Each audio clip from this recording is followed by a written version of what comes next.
buenas tardes a todos.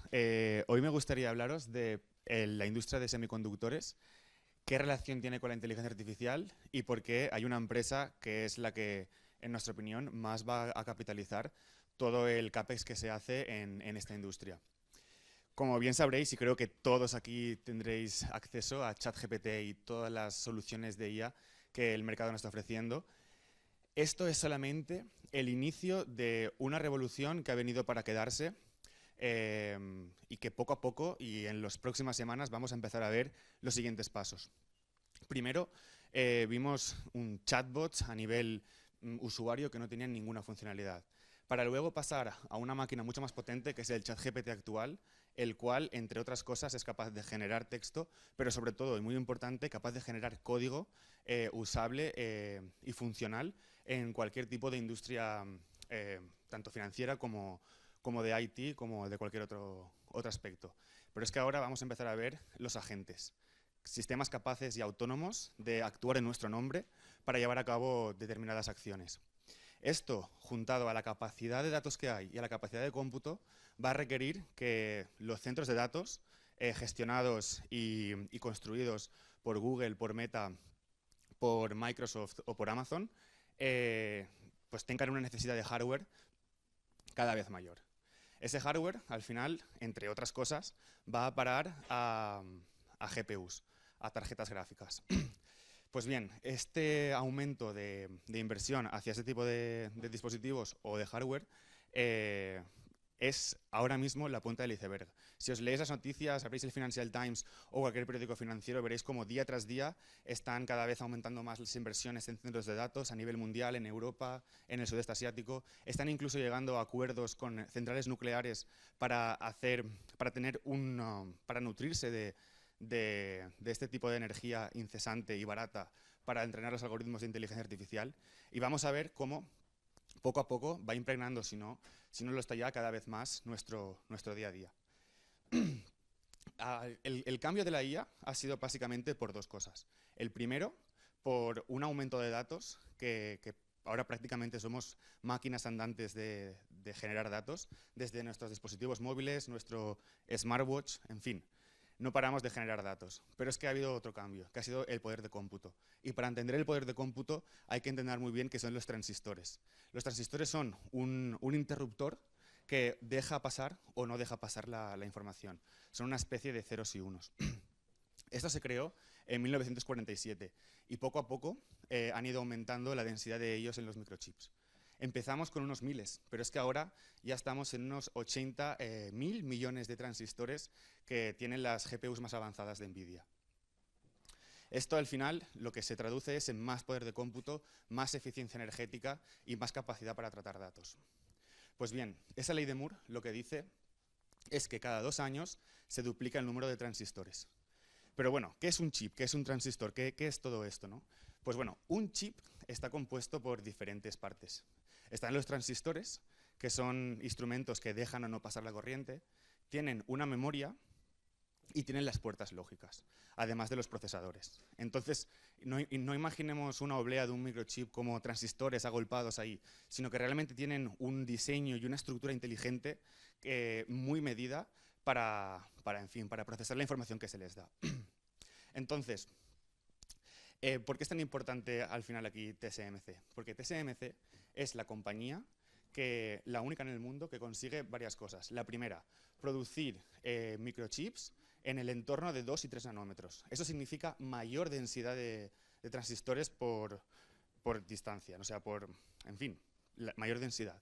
Para ponerlo un poco en perspectiva, un pelo humano son 100.000 nanómetros. Y estamos hablando de que los nodos más avanzados consiguen entre 2 y 3 nanómetros de tamaño, vamos. Entonces, al final, hay que tener en cuenta esto, que TSMC empezó básicamente pues siendo una compañía que apostó por este tipo de procesos. Es la única en el mundo que no tiene otro segmento de producto más. Tiene varios competidores como son Intel y como son Samsung, pero ellos sí que fabrican chips para sí mismos, cosa que TSMC no. TSMC es la única que fabrica chips para diferentes clientes. ¿Y cuáles son? Pues bueno, para que os hagáis una idea, ni Apple, ni Nvidia, ni Qualcomm, ni AMD fabrican sus propios chips. Todo esto lo hacen a través de TSMC. Ellos lo que hacen es, hacen un diseño y se lo envían a TSMC para que ella se los fabrique. Es la mejor. Entonces, ¿cómo se fabrica un chip? Un chip tiene 4 partes de fabricación. Y entre todas ellas, aquí voy a nombrar empresas porque mucha gente, o en general, hay un desconocimiento, pero es un proceso bastante sencillo de explicar, obviamente difícil de hacer, y ahí están las ventajas competitivas de TSMC. Pero básicamente hay 4 procesos. El primero es la deposición química. En las obleas de silicio se empiezan a depositar elementos de manera microscópica para que luego, eso lo hace ASM International.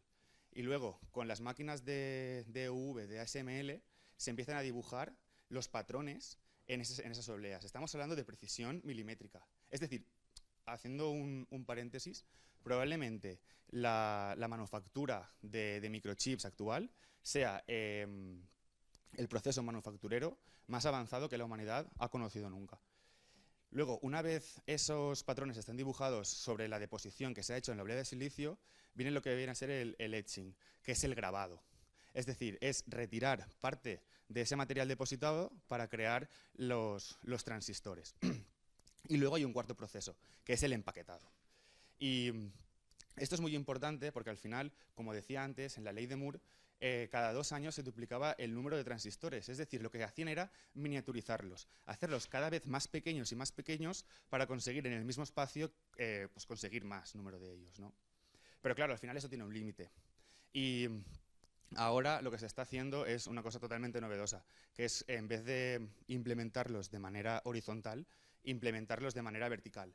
Hay un proceso actualmente donde TSMC es la líder absoluta, que se llama el Gate All Around. Lo que se consigue con esto es todos los procesos, toda la distribución del microchip, no hacerla de manera horizontal, sino hacerla de manera vertical, unido no con unido de manera atómica. Entonces, la capacidad de transmitir datos es casi instantánea. Ahora mismo, esto se llama hybrid bonding. El único capaz de producir a escala industrial este tipo de microchips es TSMC. Y al final esto significa que todos los clientes finales, como son Nvidia, como son Apple, como son Qualcomm, como son AMD, necesitan de TSMC para producir los chips más avanzados. Es decir, TSMC se ha convertido no solamente en la pieza clave de la tecnología a nivel mundial, sino también de la geopolítica. En fin, ¿cuáles son las ventajas competitivas y por qué nos gusta TSMC a nosotros? TSMC nos gusta porque, a pesar de estar cotizando a un PER de 25, de tener unos retornos de capital increíbles, de ser un monopsonio y un monopolio a la vez, de tener una capacidad de producir única y unas barreras de entrada elevadísimas, porque para imitar lo que tiene TSMC no es simplemente coger sus proveedores y empezar a hacerlo de manera que TSMC lo hace. Tienen un know-how y una tecnología interna a la hora de perfeccionar las máquinas, de afinarlas, que esos son años y años de I+D. Pues aparte de esto, nos gusta porque tiene una capacidad y una ventaja tecnológica de años respecto a todos sus competidores, que son Intel y Samsung. Y bueno, básicamente eso es lo que venía a contar. Aquí hablo un poco de la deposición de materiales. Esto es, como comentaba, pues básicamente se depositan materiales en la oblea de los microchips, para luego la litografía, que es el corazón del proceso, con las máquinas de ASML se consigue fabricar o dibujar ese tipo de patrón en la oblea. Y luego está el grabado y etching, que es, como decía, pues acabar de retirar el material para dejar a la luz el transistor.